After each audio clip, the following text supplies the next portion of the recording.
Hello, and welcome to the Inside EVs podcast for July the 16th, 2021. This is episode number 67. Our top stories today: we ride the new Zero FXE, the Polestar 2 experimental breaks cover, Electrify America to double its network.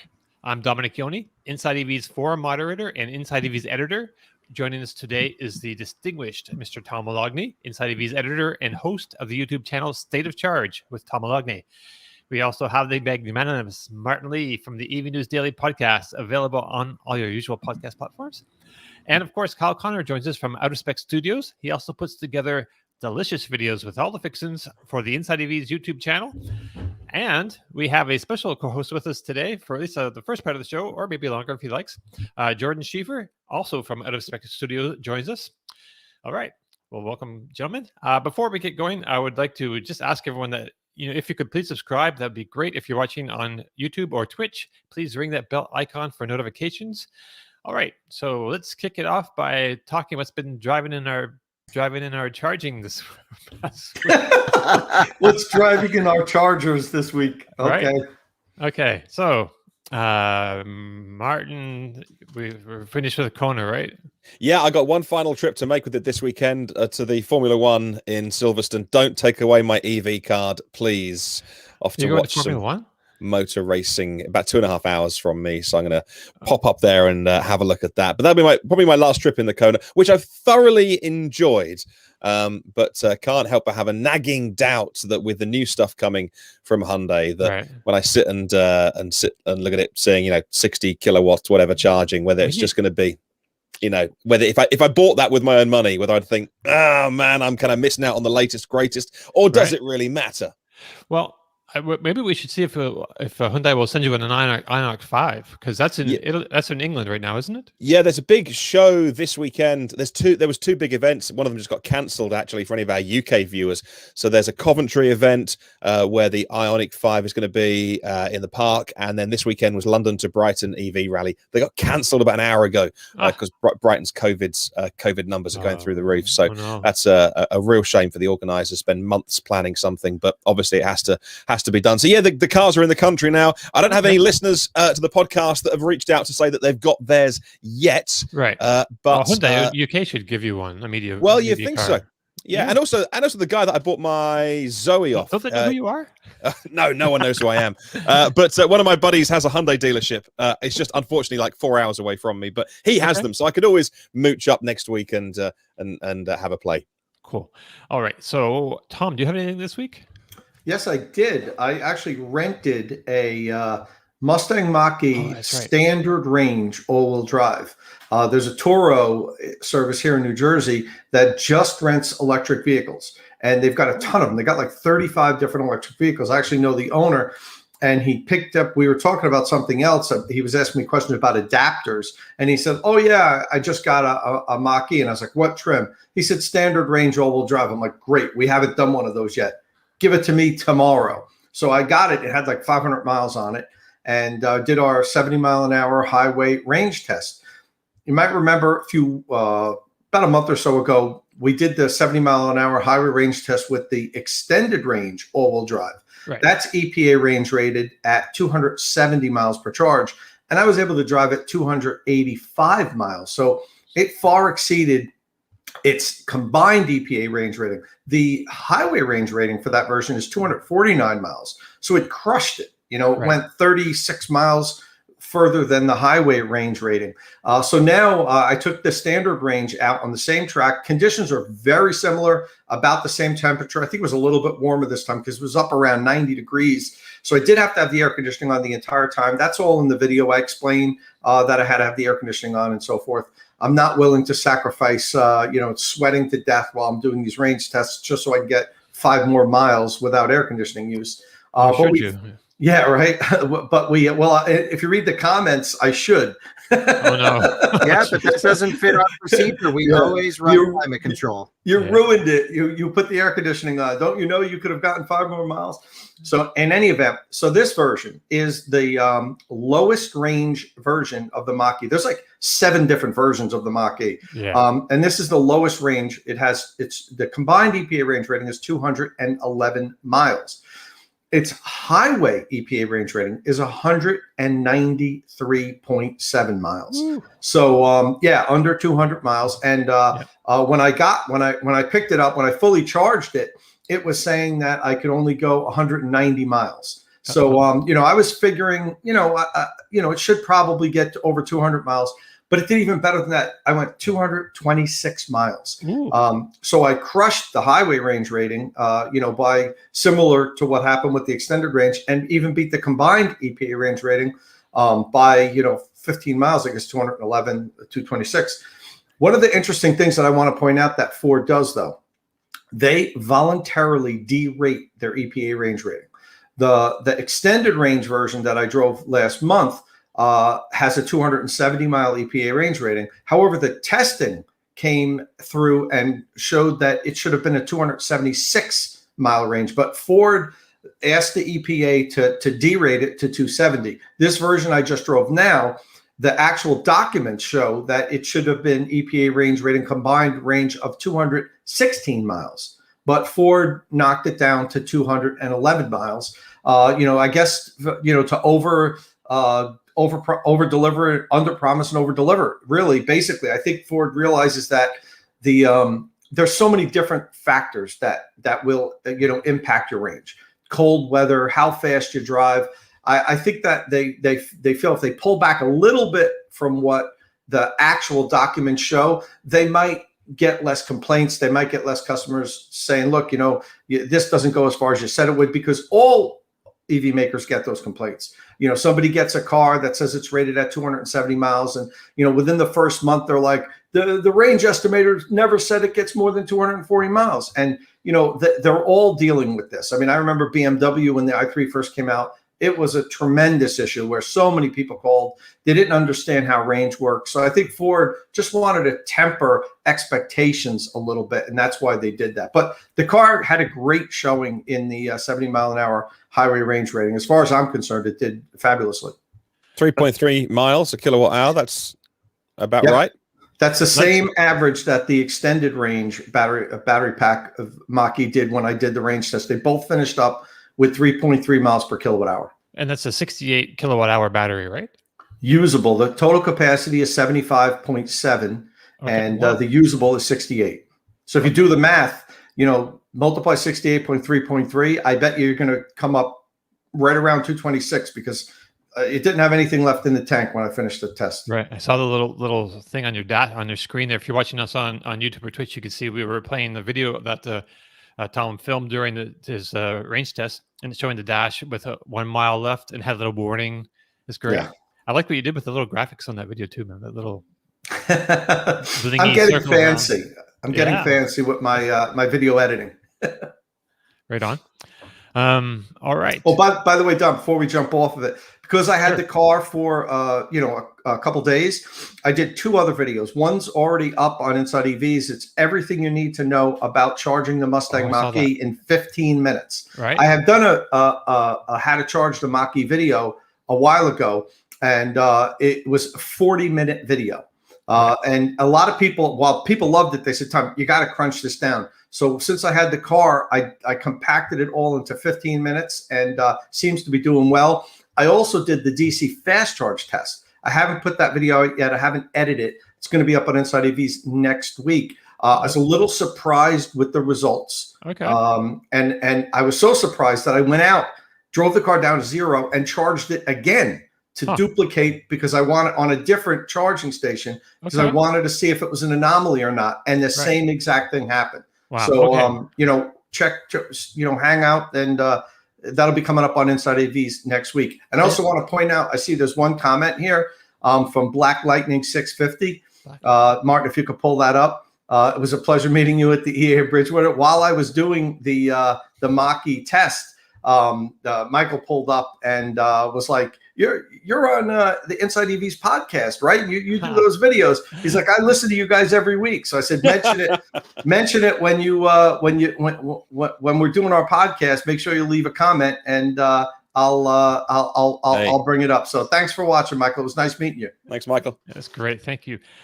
So that's pretty good. So 226 miles, 90-degree weather. So air conditioning blasting, 70 miles an hour with a standard size battery. I think that's pretty respectable. I don't know. And that's as bad as it gets for the Mach-E. This is the lowest range Mach-E that there is. So it's 70 miles an hour in good weather. Now, if we were to repeat this, Dom, in the dead of the winter, it would be a lot different. So maybe we will, just to do a comparison. But it was relatively good driving conditions. Right. So stay tuned. Next week we'll talk about this battery charging situation going on with the Ford Mach-E. That sounds. I'm kind of looking forward to hearing about that myself. All right. So Mr. Kyle Connor is with us this week, and he's missed a couple of weeks, but he's been driving stuff and going places. So I want to hear about let me just check my notes here. The Karma GS-6L, that sexy beast. What a machine. A couple of things we've been doing, I think, just to touch on sort of in order of chronological, since since I missed a couple shows. Jordan, who's a couple of people above me here, works with us at Out of Spec. He and I did a Mach-E California Route 1 range test versus an ID4 Pro. So both big battery, rear-wheel drive, aero wheels, same day, same road, back to back. That will be going live this week. It was so hot outside, but it was the only time we could squeeze it in. I will say it's a great hot weather range test. And so we'll leave it at that. The results will be going up on Out of Spec Reviews and Inside EV's YouTube channel this week. So we'll talk about that on the show next week too. Then we'll talk about it next week for sure. Cool. And awesome. Next week's gonna be a great show. Let's just fast forward to next week. this show. Never mind. Go ahead. Yeah. You can just stop watching this show now. Next up, we had. I drove that same California Route 1 back to Los Angeles. So I had a video I put up on Out of Spec Motoring, which is our adventure and travel YouTube channel, that got, I think, 300,000 views, something like this, like a huge amount. And it's all like the worst experience you could possibly have road tripping a Mustang Mach-E. And at the time, that was very representative of what it was like to pull up to an EA station, charge, and go. But I thought it was unfair to leave that as the final sort of test, the final mark, because Ford and Electrify America both fixed a lot of their issues. Plug-in charge for Mach-E is working flawlessly now. Really awesome. I wouldn't say the curve is good, but pulling up to a charger, plugging in, it's very reliable. So I redid that trip in the California Route 1. That's another video that will be going live. I think we have 5 or 6 in the queue. We just need to get through editing and for Out of Spec Motoring. And great road trip, huge range, driving a little bit slower. Alyssa was driving the Revel that I'm in now, and she was following me in the Mach-E. So the Revel is your motorhome, just to keep it's our Sprinter van, basically. That's where you're filming from right now. That's where I'm filming from right now. We're parked in her parents' backyard. I'm plugged into a wall outlet to keep the air conditioning running. It's classy stuff here. Just for the people trying to keep up with Kyle's globetrotting, he's now in North Carolina. So right, yeah, I'll circle around to that. So Mach-E, Colorado to Los Angeles, great trip.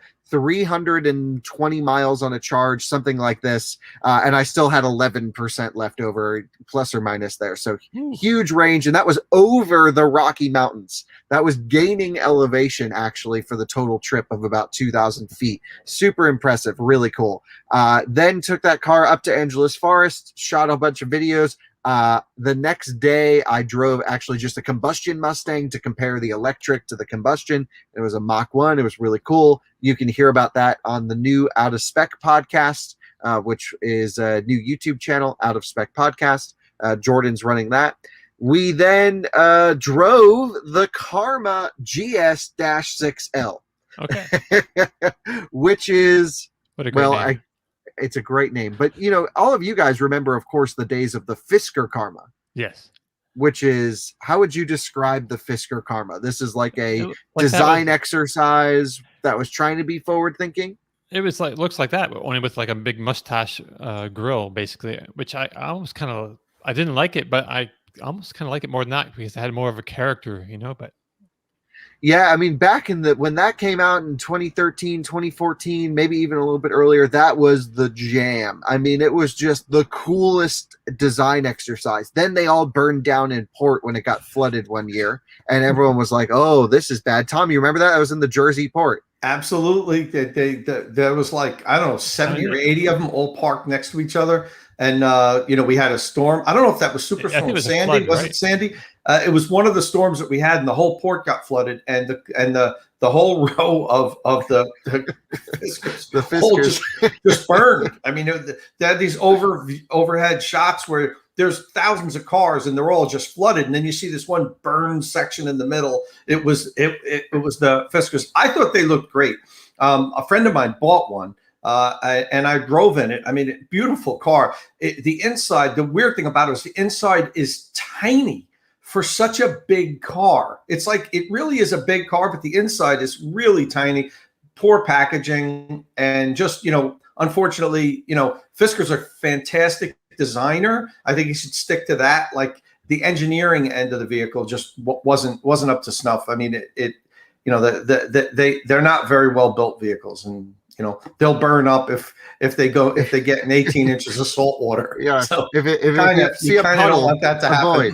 Yeah. Aim for the tree, not the puddle. But what's the salt water? I will bring that into the equation, Kyle. I don't know if it would happen if it wasn't salt water. So yeah. Anyway, what I don't want to do is have people get confused now with Karma, which is the vehicle I drove, which is totally different. So what they did is Fisker went off and started his own new car company called the Fisker, and they have the Ocean and a pickup truck concept, and that's in partnership with Magna Steyr, and they'll be building these cars in their factories, and that's awesome. Magna's a great engineering and production partner. They designed Mercedes 4MATIC. That's one side of the equation.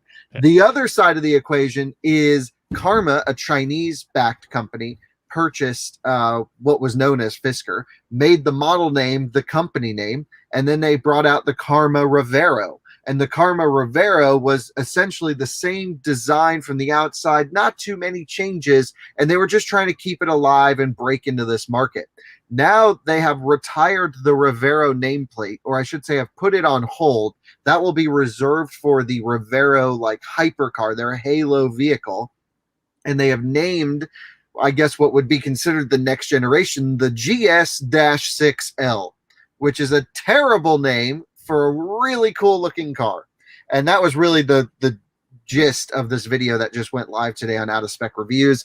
And it's really an interesting car. It's a range extended plug-in hybrid. So it's very much like a juiced up i3. It has a 28 kilowatt hour battery pack with CCS fast charging and level 2, of course, level 1.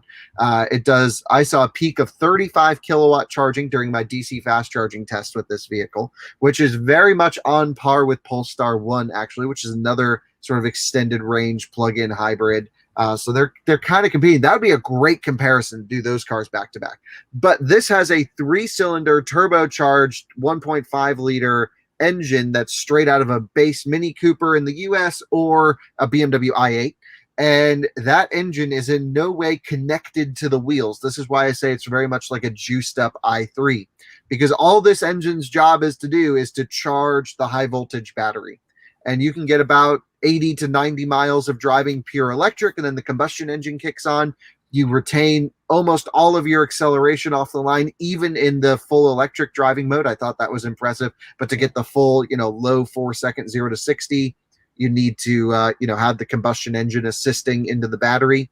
I thought it was a really neat car. I think, the exterior really sells the car well, and a lot of the issues from the Fisker Karma from the earlier years are still left over in the interior. It's tight, it's cramped, and that's because the battery runs down the middle of the car. So you kind of don't have much room with this giant center console, and it was just, in all honesty, not put together that well on the inside. Squeaks, rattles, material choices, UI interface, it wasn't well thought out, and it's more of a design exercise on wheels that you take to the country club to show off to your friends more than anything really practical. Wow. Kyle, how does the powertrain work with regards to the gas motor and the electric motor is always powering the wheels, right? Right. And go ahead. Yeah, 2 electric motors, 1 on each wheel in the rear axle. So rear wheel drive, torque vectoring, independently controlled motors. And then that's connected directly to the battery pack. So in theory, you always get this EV-like driving experience. And then the engine will just kick on to charge the battery. And, what's interesting is I thought the tuning on the engine was really aggressive. And it was like, sitting at idle and then, wow, we're up at boost and, going. I was like, wow, you can tell it doesn't have the same tuning and calibration that the BMW counterparts have. Right. That's interesting. I like that there's no connection to the wheels. Like in the Volt, there is like some gears. Right, the 7 clutches or something that go back and forth. Planetary gear, I don't know. There's a bunch of stuff. So somehow it was like there was a connection. But yeah, but I like the spec on this car. It had silly stuff. So this thing was 94 grand base. I think the one I drove was like 110, which is a significant decrease in price from the Revero and the Revero GT. Right. So they've brought the price down. They've increased the equipment level. And so like they're going for a little bit more of a value play. But at the end of the day, you can tell it's from a small automaker, right? There's no massaging seats. The seats only go up and down. They can't even tilt up and down, which is crazy. The squeaks, it's just like, come on. And then the infotainment didn't work half the time, to be honest. Some menus just didn't load. So would you take this over a Porsche Taycan 4S? Yeah, so if Martin just goes a couple minutes deeper into that video, we actually were charging this up at a charging station, and there was a Taycan there. Turns out he's watched some of our videos. We got to talking, so we parked them back to back, literally back to back with this Taycan. Yeah, hit fast forward a few times. It's like halfway through this section, and we have a good shot right there of them parked next to each other. They're almost the same length. The Karma's a bit wider. I actually thought that the Karma looked objectively cooler. I thought it had carried more presence than the Taycan, but in no possible way would I choose it over a Taycan. Right. It does seem to hold its own stylistically speaking, actually. Looks great. It's on $10,000 HRE wheels in this example. I think it was called Palmetto Gray. I love the color. I am a big fan of these primer grays. I know some people hate them, but I think it looks great with the blacked out trim. I would spec mine almost identical to this car. I would put white seats in it. But I thought styling wise, it was awesome. But at the end of the day, like, it drove nothing like a Taycan. This Karma is a much more of a comfort-oriented GT. Right. You throw your friends in it, you go to the club for dinner, and then you come back. It's a lot. You'll see them in nicer areas where you kind of have to show off to drive around. Naples, Florida, they have a dealer there, or Southern California. But where we live in Colorado, Jordan, you're not going to see one of these things ever, right? No, I have to go to California for that. Yeah. All right, so enough of the Karma. You also went to visit the Formula E race in New York City, right, last week? Oh, this was amazing. So big thanks to our friends at ABB for getting us passes and everything. Went over to New York and saw the Formula E race. Now, Tom has been going to Formula E races for years. I mean, he's Mr. Formula E. He's done so many Formula E's, he doesn't even want to go anymore. But I have never been to a Formula E race, and I'm like, that's right up my alley. Electric race cars, manufacturers getting involved in EV racing, learning about thermal management, learning about powertrain, power management while driving, power management, thermal management, everything. Efficiency plays such a big deal in this race now. Everyone finishes the race with just 0.7% state of charge. And I'm like, well, this is perfect for me. I love this stuff. So I got to go and watch the racing and meet the drivers. And it was the only race in the US this year. We only had the New York race. The rest is all overseas in Europe and beyond.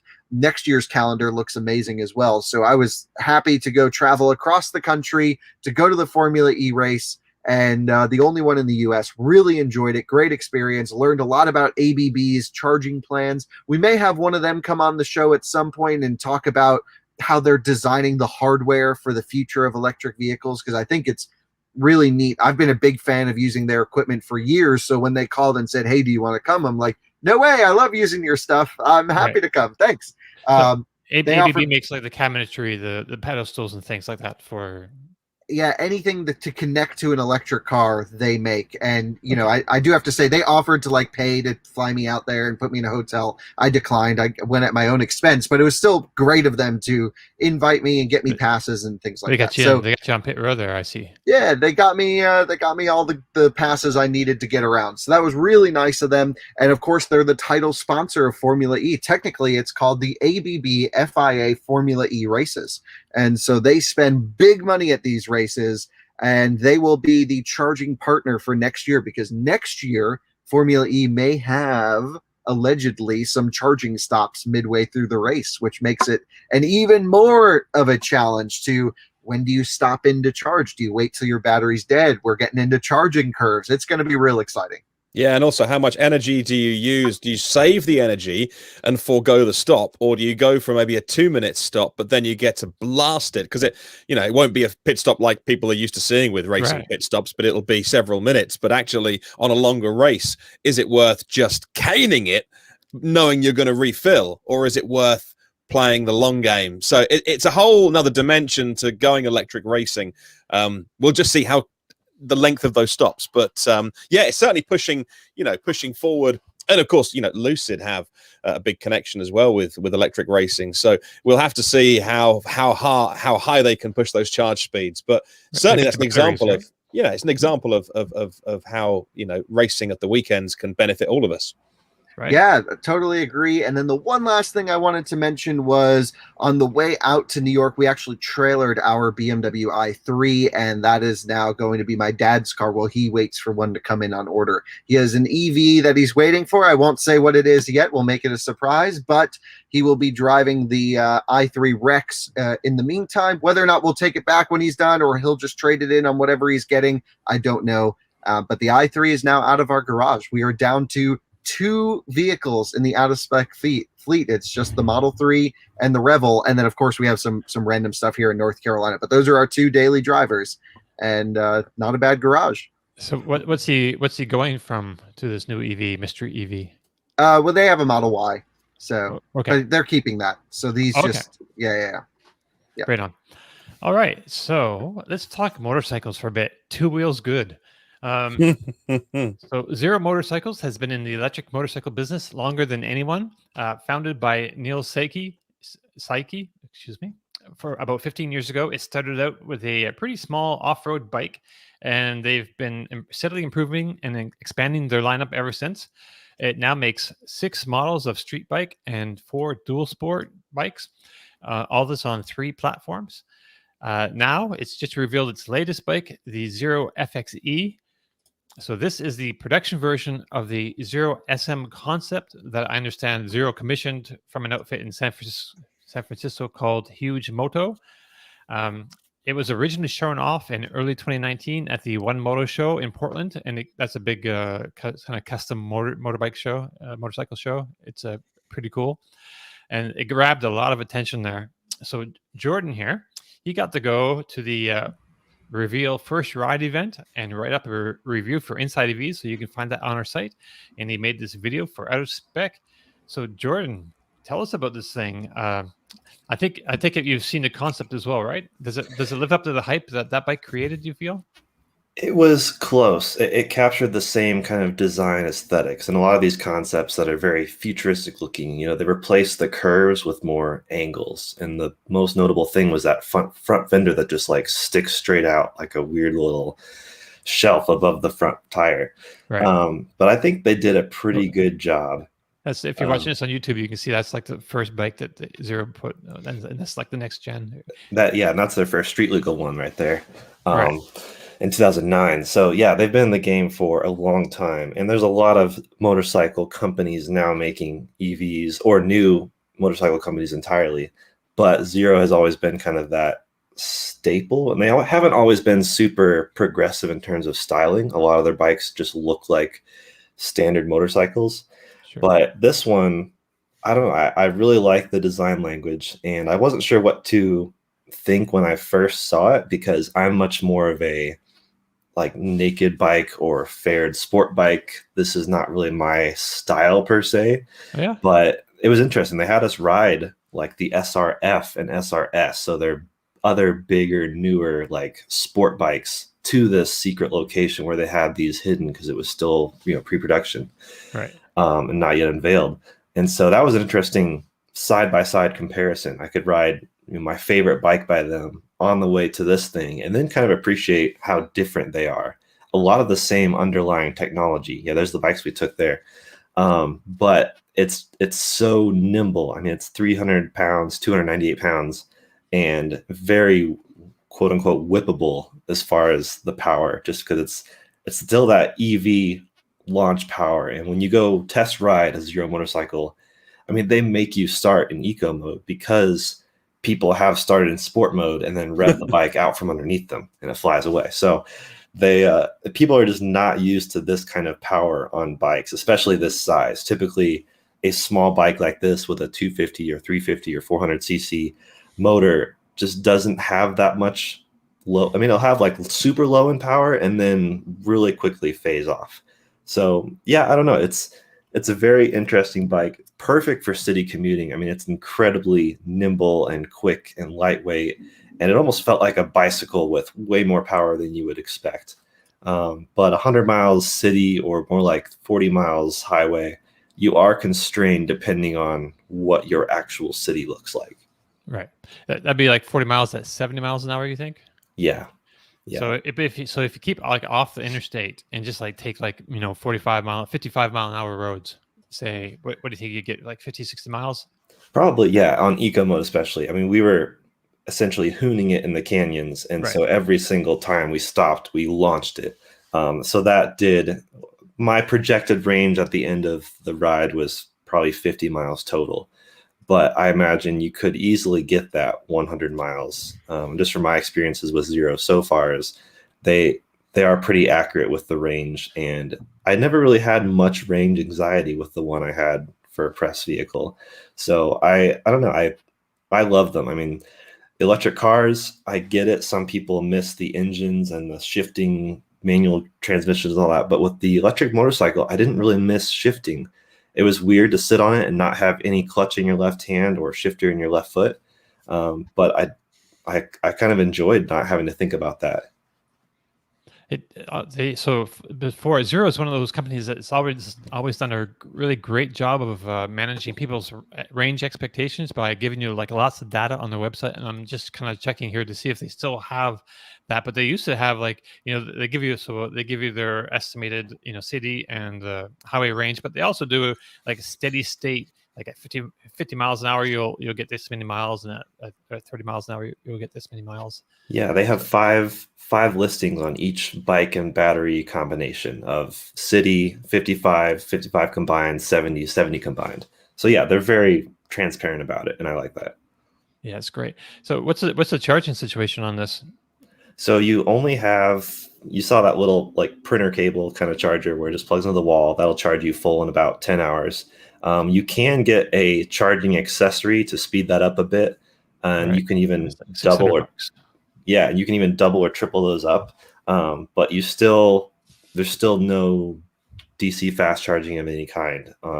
So that's most people's disappointment. But I think this is the wrong bike to have that mentality, because this is not something you would road trip with.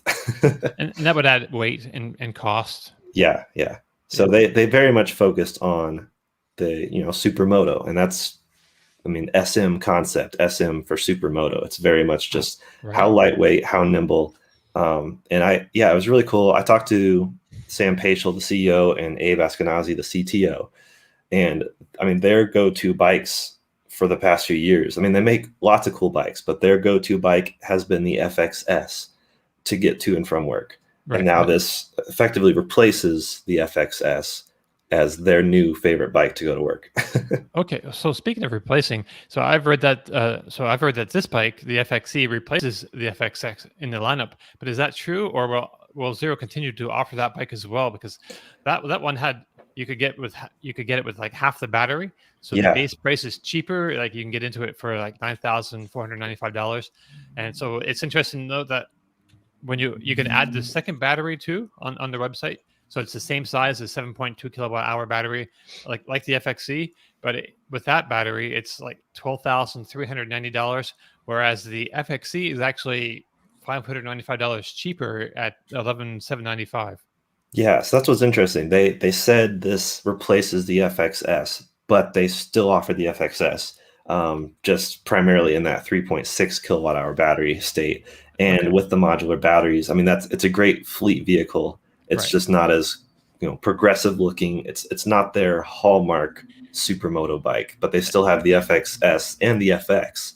The FX did not get this design update that I kind of hoped for, but it did get the new 5-inch TFT screen, full color, gorgeous interface. I mean, they're finally updating those parts of the bikes. So the only one remaining to be updated is the DSR or the DS series. Okay. So I'm eagerly awaiting that because that's my choice.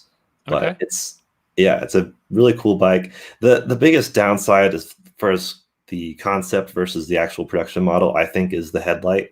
Still is a cool circular headlight, but the concept just looked so cool with like the halo kind of around it versus Right. this is just kind of a standard, almost old-fashioned looking Is it LED? front circular headlight. It is LED. Okay. But That's good. unfortunately, the turn signals are LED optional. So Oh, I saw that. Right. That's like, gee, why would you do that? Come on, guys. Yeah. This I is know. the thing with Zero. And, Jordan, you and I have been riding Zeros for, well, I don't know, for the last year I've had a Zero in the garage, maybe longer than a year. And I love them. I think it's awesome. An electric motorcycle is a really cool thing. But they really are no different from the early ones. Maybe they go a little bit farther, and maybe they're a little bit flashier now. And don't get me wrong, love the guys at Zeros. I think the bikes are really, rock solid. We've taken them across Montana. I keep teasing this video that's going to go live. It will. I just need to edit it. At the end of the day, Zero needs to come out with a Halo bike that is more than their SRS and SRF.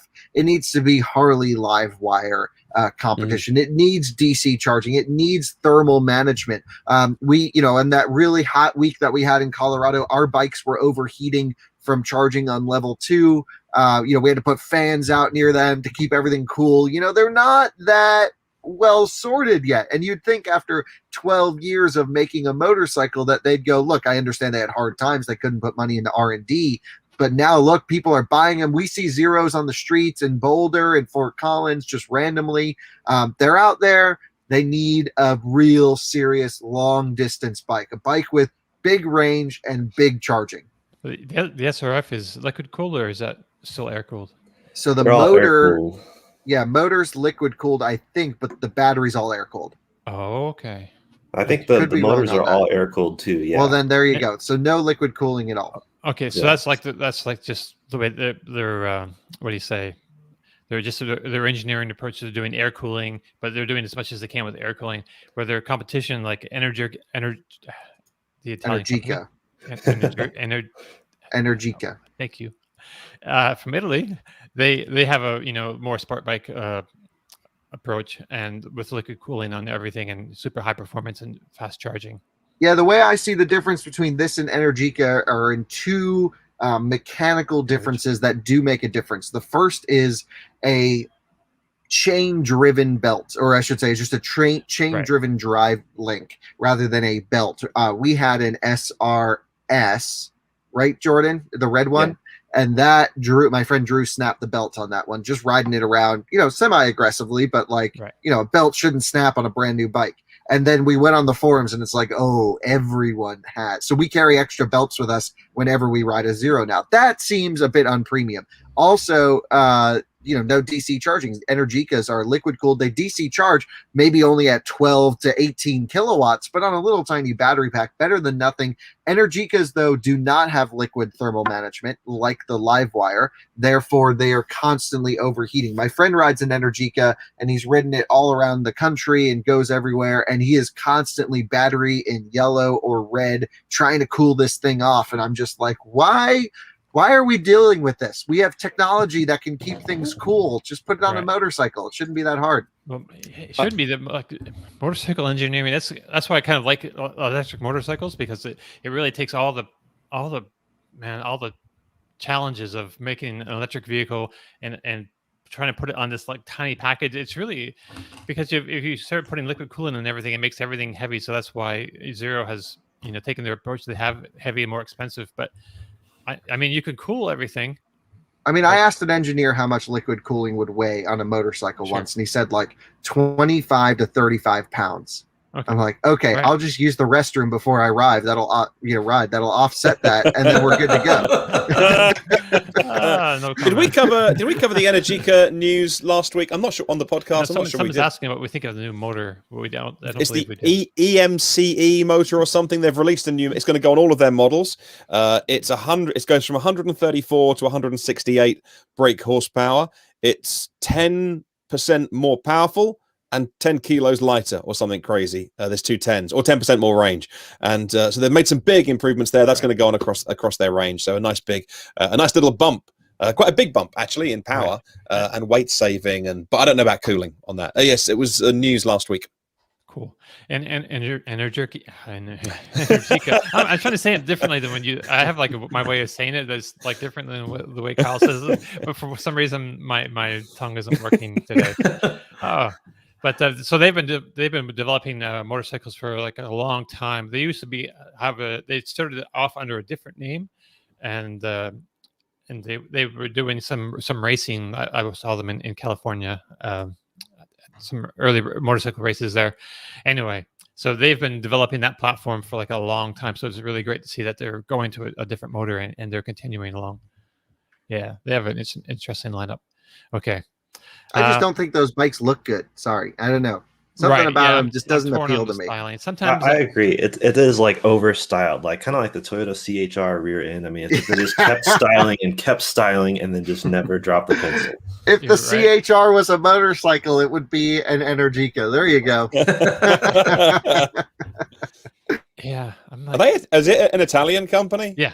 Yeah. Oh, there we go. It's the Italian version of they're just waving their hands a lot on this. Yes. So they were it's a national stereotype. I can wave. The CEO of that, her family is into special parts. They make parts and different things for Formula One as well, for like historically. So it's like just a manufacturing and materials kind of company. Very interesting. And yeah, she took on this motorcycle thing, and it's pretty decent though overall. So anything else we want to say about this Zero FXE? It's not the exact bike I would want, but I think I mentioned in the written piece, like I would still have one in my garage. I'd have another bike for most everything, but this is like just getting on it, something so lightweight just to ride around the town. I mean, it'd be perfect. If I lived in Fort Collins or something like that, or Boulder, and never had to leave the town, this could be my daily driver. Absolutely. Right. Yeah. So for me, I think I like the big bikes, but they still don't have quite the range for me to go to my beach spot. So 100 miles and back to 200 miles. So this, I would prefer to have this because it's super light and to fulfill all my needs around town. And, and it looks great, and it's got great in town. I don't think anyone can really touch this as far as acceleration. It's funny. Hearing Jordan explain it, it's kind of like how I felt about my i3. I loved it. It was a great daily driver just to hop in it. It was tossable. My wife loved to drive it. But when it came to, being a useful vehicle to go far, if you didn't have the range extender, it was problematic. Now the latest generation ones, they go pretty far. They go 150 miles or so. But I mean, that's like the perfect description of how I felt about my original i3, with the electric range being so short. It was great to have in the garage. I'd always wanted to jump in it just to run around, but now with what we have out there available, it's not my first choice. And not to get to urban planner on you, but we do. We talk about cars a lot, and how many times have we all been driving cars where we're the only one in that car, and it's like the last how many journeys we've taken, it's just the only person in the car. So yeah, the more we can cover two-wheel transport, scooters, e-bikes, bikes like this for people who want them as an option to get around, where they live, and we can probably all walk a little bit more as well, but just to get cars off the road when we don't need to be taking a vehicle and just clogging up roads. But there you go, I've said my piece now.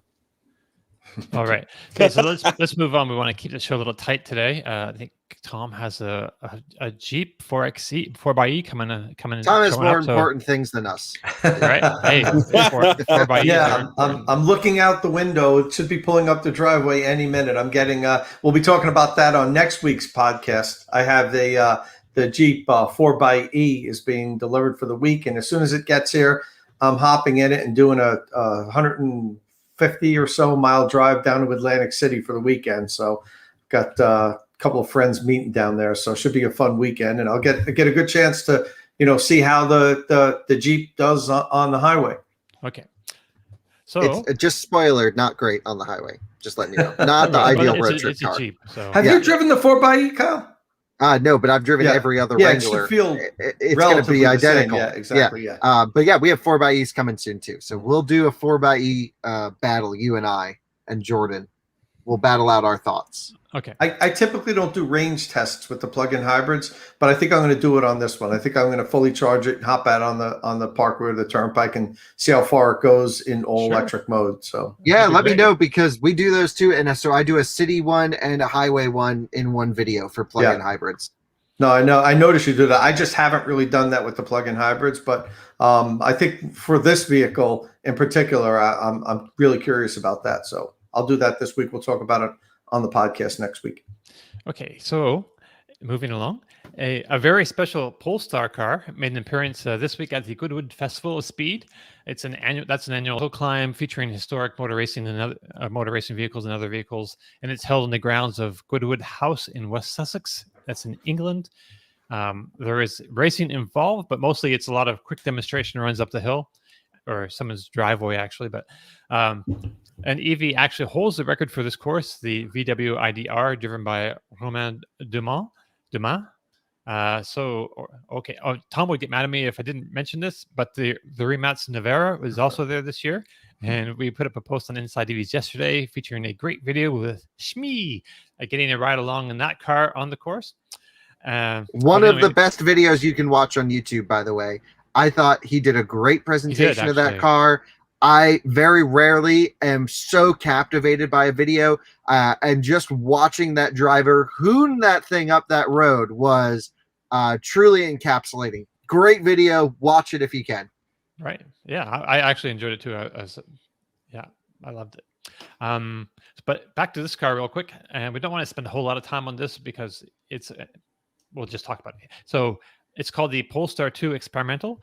The car was built for this event as a sort of fun way to make a bit of a splash, kind of get the name out there. It's mostly a regular Polestar 2 like you can buy now, but with some interesting changes. Motor One, Inside EV's sister site, had a write-up by Kyle Fortune, who got to drive it at Goodwood. So he had lots of insights in that article, and I believe that's cross-posted to Inside EVs as well. So first of all, he says this won't be going into production or anything, but he does note that by making these modifications, engineers might get some ideas about what they can do in the future.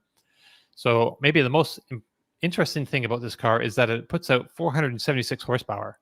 So that's 68 more horses than stock using the same motors, all the same hardware. Apparently, the only thing that's changed is the software. So that tells you they could probably add some more heat to the performance version to go with the gold seat belts that you get in the gold brake calipers on the performance version of the Polestar 2. The front and rear bumpers and wheel arches have all been tweaked a bit, but most of the other changes to the car are like suspension. So it's been lowered by 1.18 inches. It's got a bigger 21-inch wheels on it, Pirelli P0 Rossos. The track is a smidge wider.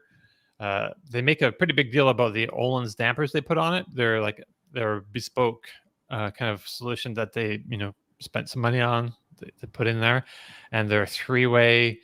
Let's see. Yeah, they're three-way adjustable. So they can allow low speed compression, high speed compression, and different rebound characteristics. But you have to get under the hood to make any of those changes. It's also got bigger brakes and stiffer springs and a custom strut brace across the front under the hood there between the strut towers. So anyway, what does that get you? Apparently, according to the writer, a much better handling car. Steering is still light, he says, but it has quicker response and accuracy. It's not especially quicker off the line, but acceleration at speed is better. Basically, he says it's a more agile car. So, like I said, I don't want to spend a whole lot of time on this because we got a few things to go and we want to keep the show tight today. But Kyle, does this sound like a more enticing package than the stock version that you drove? Yeah, but you can't buy it. So what are we doing here? Oh, that was brutal. That was so brutal. Tom just spent 10 minutes telling us how excited he was about it and how much he loved it. And Kyle was like, who cares? Move on. Next. No, I mean, look, it's great. If you could buy this, I would be elated. I'd be so pumped.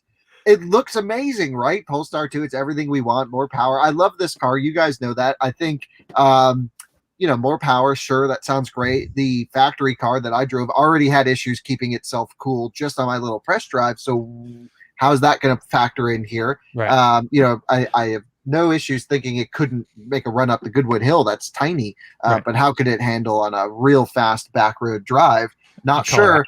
Colorado But the thing is, no one will ever be able to experience or test it because it won't be made. So we don't know. The front end changes. Do they maybe allow more cooling? Is that possible? I couldn't quite make out what the changes were. It would have to be, maybe part of this software tweak. They can turn up the pumps a little bit, turn up the AC compressor to cool the high voltage loop a little bit faster. I don't know if it's the inverter itself that was getting hot, but I think it was because it had really quick thermal recovery after getting hot.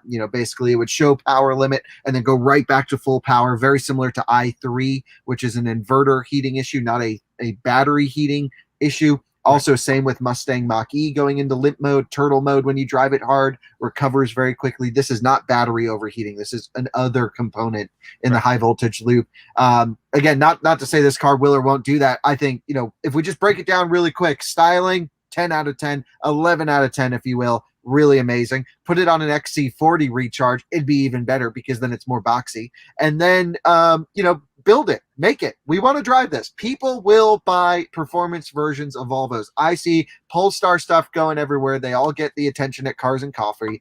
Just buy it or build it, and we will buy it. Right. I think actually they were talking more about and someone mentions this, they're making the Polestar Precept, which I don't know if we have a picture of real quick, but that's a beautiful looking car. It reminds me of the early 90s Prelude for some reason, or maybe it's just the similar words or names, but actually it kind of reminds me of that car too. But well, when you have a car company, keep in mind the CEO of Polestar, which is Geely owned, huge influence from Volvo in ownership as well. When the CEO is a designer, you end up getting pretty cool looking things. When CEO is an engineer, think Tesla, for example, you get really good technically working things and maybe not amazing styling. So I think there's a place for both. And I love everything Polestar is doing as a company. You guys know I love the Polestar 1. I love the Polestar 2. I've been a big fan of Polestar from before they became their own company, back when they were tuning Volvos, then got acquired. It's a great story, great car, but at the end of the day, they just need to build this thing. Get cars on the road, get more stores out there. The Precept's awesome, but it's going to be very expensive and it won't have much influence on the market. We already have crazy expensive electric hypercars coming left and right. It's going to be so cool, but out of the realm of possibilities, right? So, hard to get excited about that Polestar 2. I can see that in one of those. Yeah, but aren't they million? Like, how much is a Precept going to be?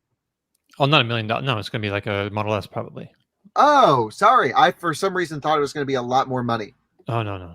I mean, that's that's way to my ballpark, but Oh yeah, no, it is a lot of money, but at least it's tangible for some people. There's plenty of people who can That's what they're in their budget. But okay, so let's just move on from Polestar then. But that was just an interesting thing. We don't really talk about Polestar that much, so I thought it'd be great. They deserve speak to more them. credit, and Right. but not for the stuff they're not making. They deserve credit for the stuff they are making. Sure. All right. So last week we talked a bit about a report from Reuters that claimed that Electrify America was looking to sell $1 billion stake to finance more infrastructure investment. The charging network didn't want to talk about that. So, but this week we did learn where that kind of money would be spent. It's announced a boost plan. Apparently, this will double the size of the network by 2025. Tom, you wrote this up for Inside EVs. Do you want to tell us about it? Is that like double the size it is today, or double what they had originally said it would be? That's not exactly clear. It's pretty much double the size it is today. But I'm not sure what, because the Electrify America's plan was in 4 cycles, and we're not entirely privy to what the full plan for the 4th cycle was yet. I don't believe exactly how many stations they were going to install. It was basically 4 2.5-year plans, and we're about to enter cycle 3 now, I think, right? I think we're about to enter that. They announced that just last year. So I'm not really sure what they were planning on doing in cycle 4. But basically they're coming out and saying, look, where we are now, by the end of this year, we're going to have about 800 locations with 3,500 charging stations. And we're going to double that between 2022 and 2025 to have somewhere around 10,000 charging stations in the country by 2025, which is more than Tesla has right now. Now, I know by then Tesla will have, as long as they continue, and we see no reason why they wouldn't, they'll have more superchargers. But just to put that into perspective, what Electrify America is saying is basically by 2025, they'll have, I think it's 40% more DC fast chargers than Tesla has superchargers today. And that would be a tremendous amount. Imagine Tesla supercharger network plus 40%. So, this is really good news. And it's good news because one of the things that I was curious about was what's going to happen once the funding for Volkswagen runs out. Right. We all knew that they were ordered to pay $2 billion or invest $2 billion in electric vehicle infrastructure and education. But what happens at the end? Was that going to be it? They were just going to say, okay, we did our $2 billion. Here's a network and live with it. And what happens if it's not self-sustaining at that point? If it can't, pay for itself? Will we see stations shut down? Will we see them abandoned because they weren't ordered to keep it running, forever? They were just ordered to invest in it and put them in. So that was always a question looming. And now I think we have kind of the answer. I reached out to Electrify America to ask them about this Reuters report that they were going to sell a huge stake in the company to get $1 billion to have more investment. They would not answer that question. They just gave me a boilerplate answer. Look, I think we posted that on last week's podcast that, look, this is our plan and we have nothing to say beyond that. They sent me this, I think, 2 days before we got the announcement that they're going to double their network. So they still don't want to talk about how they're doubling their network. They're not telling me or admitting that they're taking in investment. That Reuters report is just kind of hanging out there by itself without any kind of official confirmation. But it looks like it perhaps is true based on this announcement now that they're going to put, double the size of the network. That's going to be a tremendous amount of money needed to do that.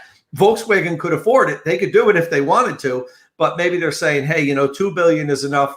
Now let's kind of sell off pieces of this and get more investment. So we're not just constantly, shoveling the money, by the shovelful into the fire.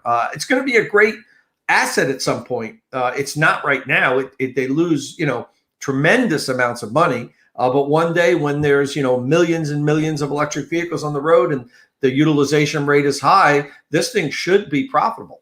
Well, that future map that we had on the screen there a minute ago looks pretty amazing. And with the Tesla coverage and that coverage, and also like we mentioned last week, the Stellantis thing is going to be huge as well. So they're going to be they're going to have competition. So they're not going to be able to just sit back and, accept that, they're the only game in town. They're going to have some serious competition with a I think a robust revenue model. So yeah. This is so exciting. So exciting. We're going to be able to travel. Right now, Electrify America is in this awkward growth phase of kind of just connecting the dots and then filling in the little cities. But at least we know now what their plan is to go. You can see we live just north of Denver in that sort of blank space on the current map. But look at how many chargers they're willing to put in areas of very low utilization. Right. All of Montana, all of Wyoming. That's impressive. All across Canada. The whole Trans-Canada Highway's got and by the way, there already is a great network going across Canada with Flow and the Tesla Supercharging network, of course. Right. So they're saying, doesn't matter what other people are doing, we're just going to put in our network. It's pretty impressive. In Canada, they're actually Electrify Canada. Right, yes. And here they're Electrify America, of course. But I mean, it's all America. You wouldn't want to have Electrify America in Canada. Or Electrify Canada still part in of America. Still part of America, North America. Okay, you could pull the Americas thing, but imagine Electrify Canada pulling up to a station in Louisiana. That wouldn't make any sense. No. And also, just want to let you guys know, I've been going back and forth with Electrify America, trying to get more information about exactly what's going on here. And it looks like I'm going to have the opportunity to interview them soon. We haven't set that up yet, but you may recall last year, in January of 2020, I went down to Electrify America's headquarters. I interviewed Giovanni Palazzo, the CEO, president. We talked about network reliability because that was a big issue. And I wanted to go down and say, what's your plans? How are you going to make the network more reliable? Because as you know, we've had a lot of discussion on that. We get a lot of comments on Inside EVs that the people have problems charging. Kyle and I have both experienced that also, but we've also I don't know what you're talking about. We've also experienced plenty of times where we've gone and it's been flawless. Kyle and I use the network a lot. I mean, I use it a lot and he uses it way more than I do. And overall, we've seen, I personally have seen improvement. But we were supposed to do a follow-up interview 6 months later, but 3 months after that, COVID hit. So that obviously shut everything down. We're trying to jumpstart that now, and hopefully in the next month or so, I'm going to get a chance to go down and say, okay, guys, it's been a while. What's going on here? What have you done? How's the network reliability improved? And what are you doing to make sure it continues to improve? Because that's the thing. While we have seen improvement, we also get a lot of comments from people saying they're having difficulty. They pull up to a station, all the chargers are down, or two of the three are down. And that's important.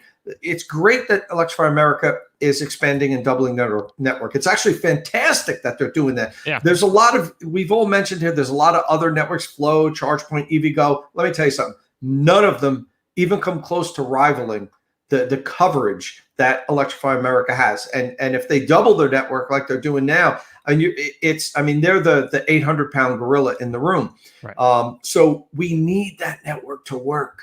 You have to be able to pull up and plug in. People have, the whole proliferation of electric vehicles in the country depends on it. That's how important it is. If people have poor charging experiences, if it ruins their road trips, if they can't rely on it, it's gonna absolutely snuff the advancement of electric vehicles. It can stop it in its tracks. I know I'm sounding very dramatic here, but it's that important. We need reliability. Tesla was so smart with the supercharger network, and they knew that right from the get-go. These cars are not going to sell. People are not going to buy them if they don't have confidence that wherever they go, they can just plug in. And just putting the chargers out there isn't good enough. They have to work, and they have to have a very high up rate and uptime, record. So let's see. I like what they're doing so far. There's still challenges, and hopefully we can learn some new information when I get a chance to interview them. Right. Hey, Jordan, I know we need to wrap up really quick, but I know you just used an Electrify America charger for the first time, so we have a new, unique perspective here. If you can share very quickly, what was it like rolling up in the Mach to an Electrify America charger? Did you use plug and charge?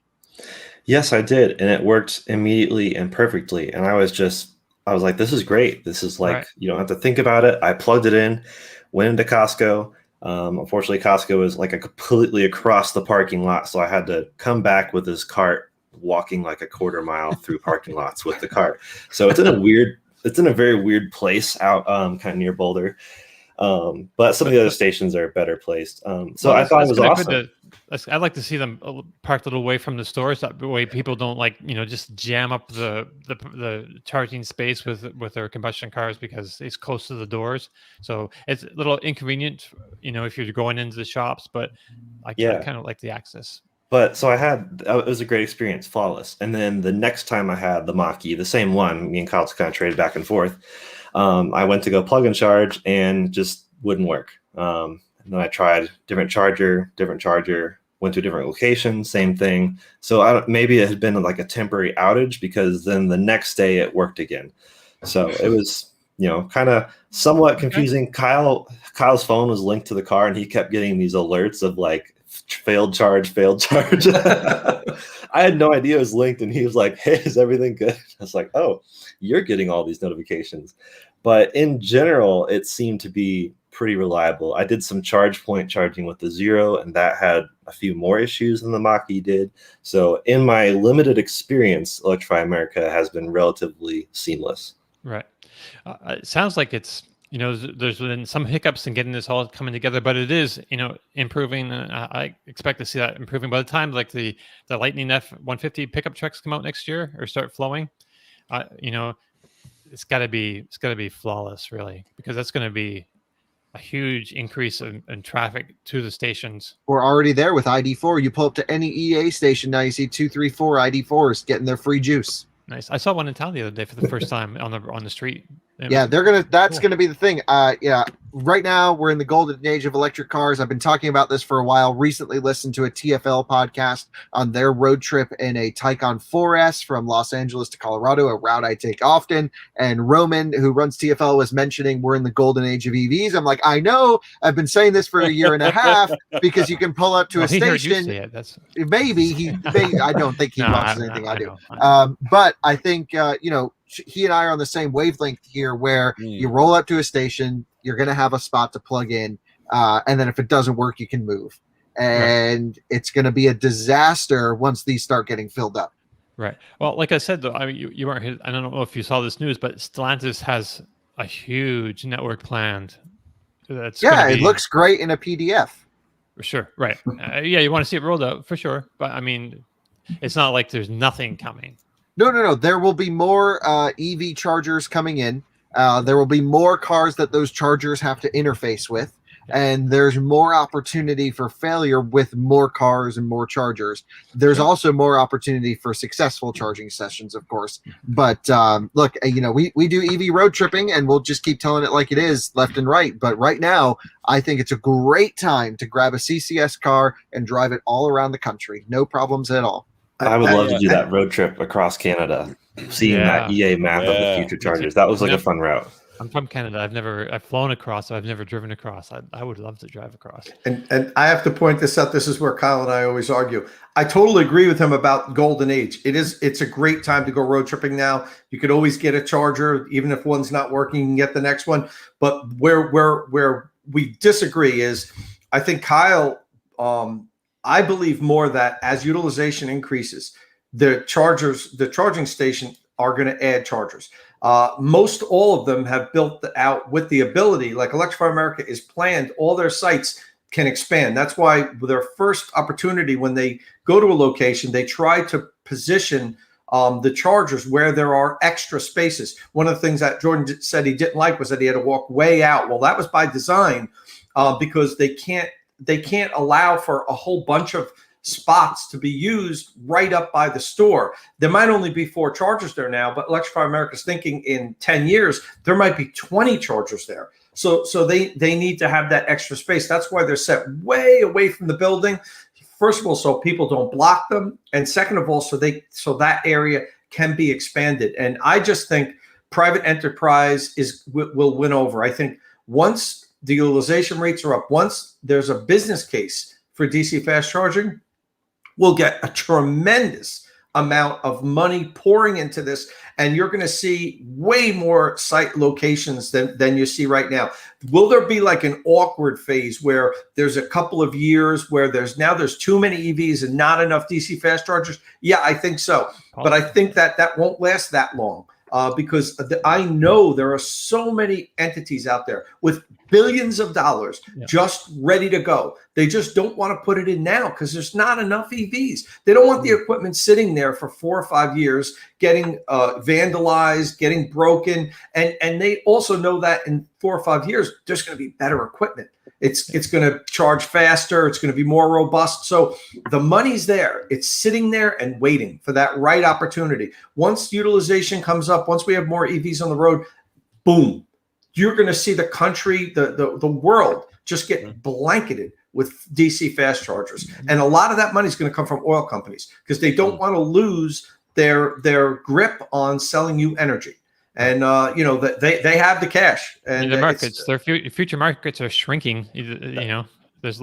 I do consulting on the side, Dominic, and I can't tell you how many of the oil companies have reached out to me to talk to me about charging and about when I think the market's going to be right and what equipment, and big companies that have tons of money. So I'm not just guessing this. It's going to happen. It's going to happen quickly. But Kyle is right. That's going to be a period where electrical adoption takes off and the chargers can't keep up with them. But I don't think it's going to last long. I think it's going to be 2 or 3 years at the most. And then it's just going to be like, boom. And I don't disagree. I think as soon as big thing you mentioned, as soon as there's a business case, then what's stopping all of us from getting investment and building out networks? I mean, that's the move. So once there's a business case, it'll go. One thing I want to mention, Tom, I know you have to run, but this is hugely important. Martin, would you be able to pull up my Twitter and go down a few posts? I went to a fast charging park on the same subject in Brooklyn, New York, called Revel Fast Charging Park. And I brought the Winnebago Revel to the Revel Park because I thought it was funny. But went there and they put in 25 50 or was it 75 kilowatt CCS CHAdeMO units, and they put a Tesla adapter CHAdeMO to Tesla on every single one of them. So you can charge Tesla at 50 kilowatts, a Leaf or a Mitsubishi Outlander PHEV, or a any CCS vehicle. These are all of their Tesla Model Ys that they're going to be using for rideshare eventually, hopefully. But this fast charging park could be an interesting solution to real dense urban environments for fast charging lots of cars. I really like the concept. Again, coming back to Tom's, mentioning about business case, I asked them like, are you guys ever going to make money from this? And they just looked at me like they wanted to puke as to how much money they spent on this, but really cool installation. If you just scroll up a couple posts, you'll be able to see all the charging points on that same stop. I thought it was done really well. And just wanted to mention I went there. Really cool, great team. So you did actually get to speak to somebody there then, because last I heard they kind of like. Go ahead. They sent out their like head of infrastructure or something for me to talk to, so and he couldn't be on camera, but I shot a video here, and it will be going live I think this week, and it was really great to experience that. Okay. Hey, Martin, you had a shot there. Yeah. Yeah. So This there's is, this is where the news, hasn't it? Because they'd built this ready for their ride sharing or ride hailing. Right. And then the commission said no. New York City Tax Commission.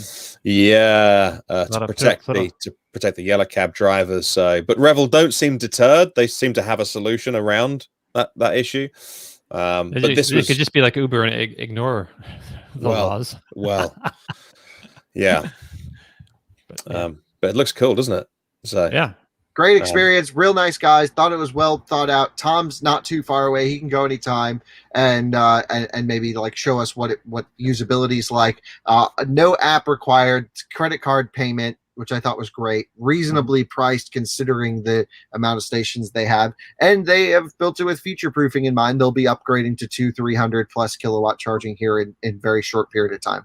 Oh, no, that's important. Hey, so while we're on the topic of charging networks and increasing power, it appears that a Tesla Supercharger will be getting another power boost soon. Elon Musk had mentioned at the Plaid event about like a month or so ago that the network would be getting a number of upgrades in the future.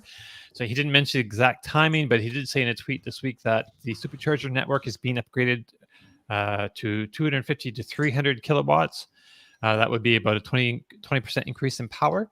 Of course, that might not mean a 20% decrease in charging time, of course, as Tom and Kyle like to remind us. Charging time also depends on the so-called charging curve. That's the level of energy the battery can accept over a period of time.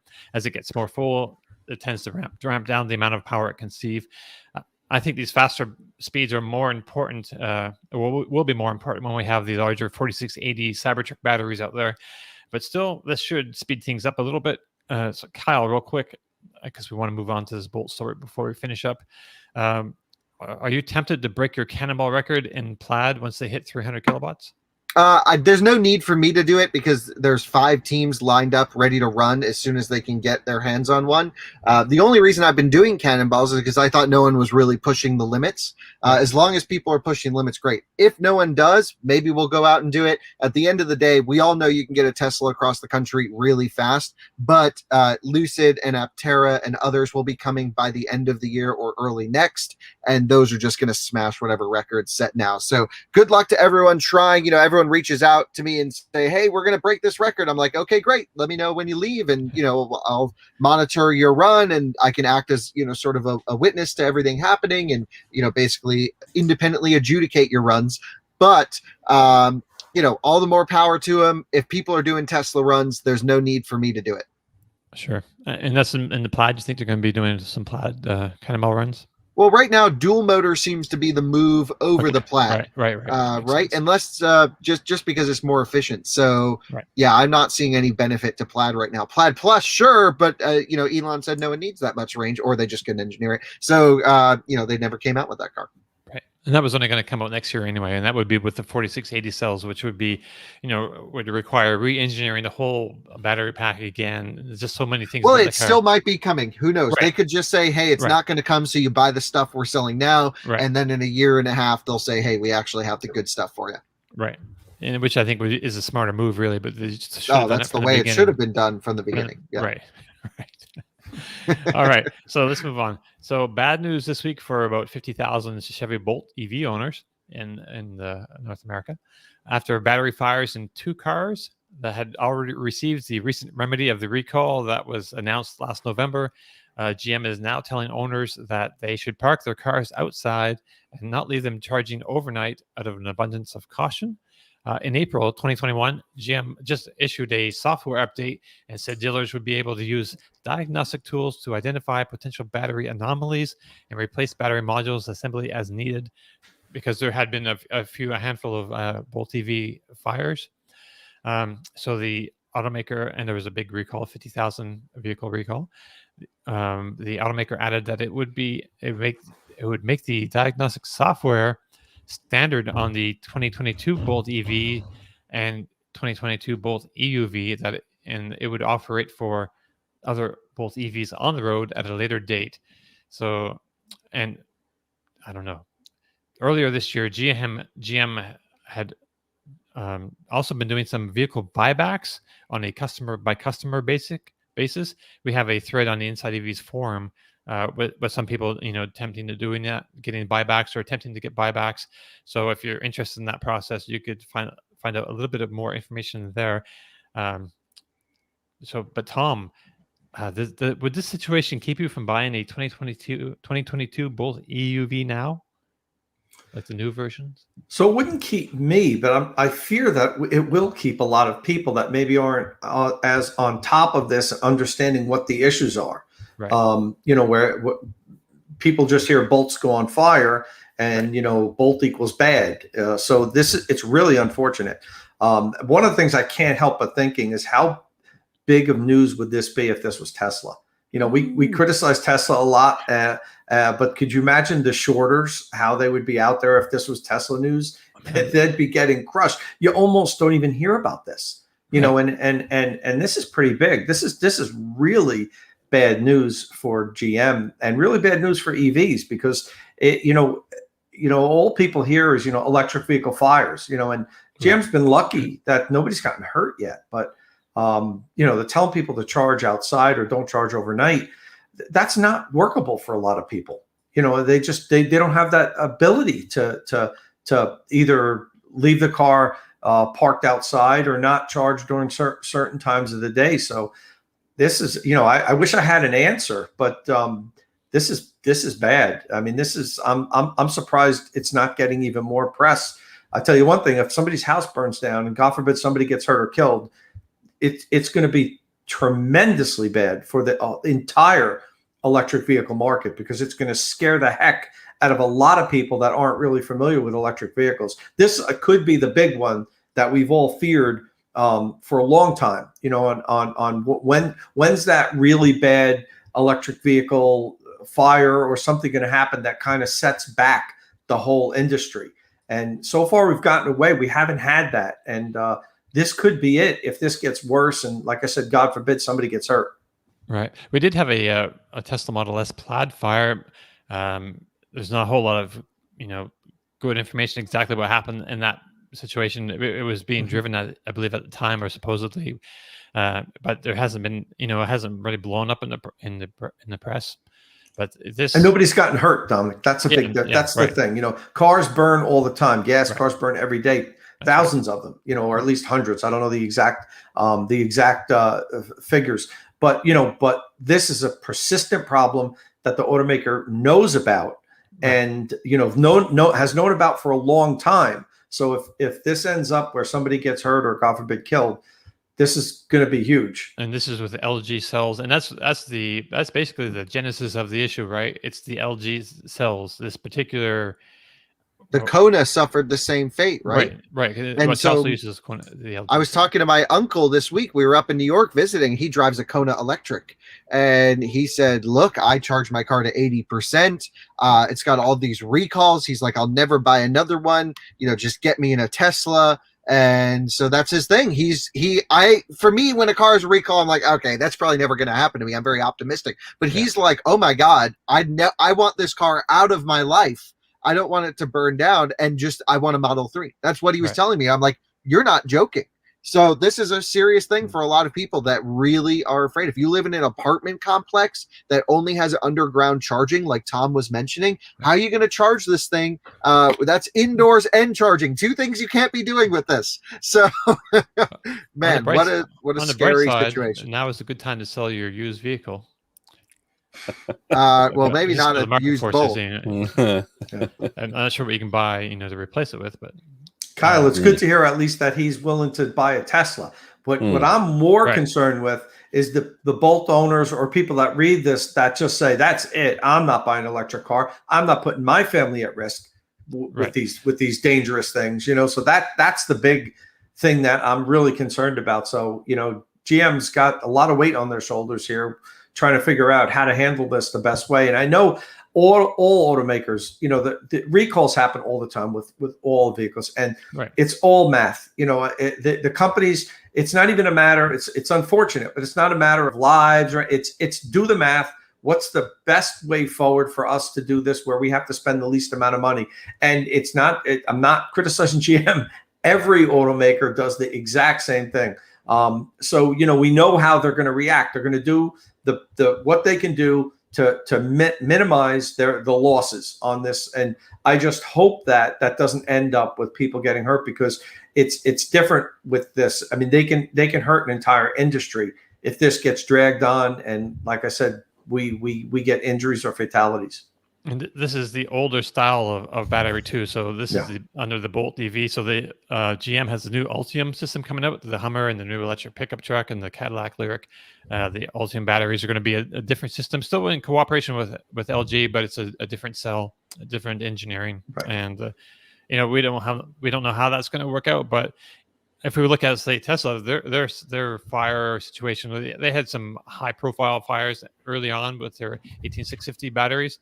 And the new Tesla packs have a different kind of format battery, and they've engineered them differently. So even in a big impact, the chance of them catching the fire is pretty minimal. And yeah, well, hopefully we'll see this also, across the industry where, like we say, it happens to gas vehicles all the time. They burn all the time, but we're kind of used to that as a society. But, electric cars are new and they're different and they charge in your garage. So, we worry about them more and we want them to be better than what's come before. And yeah.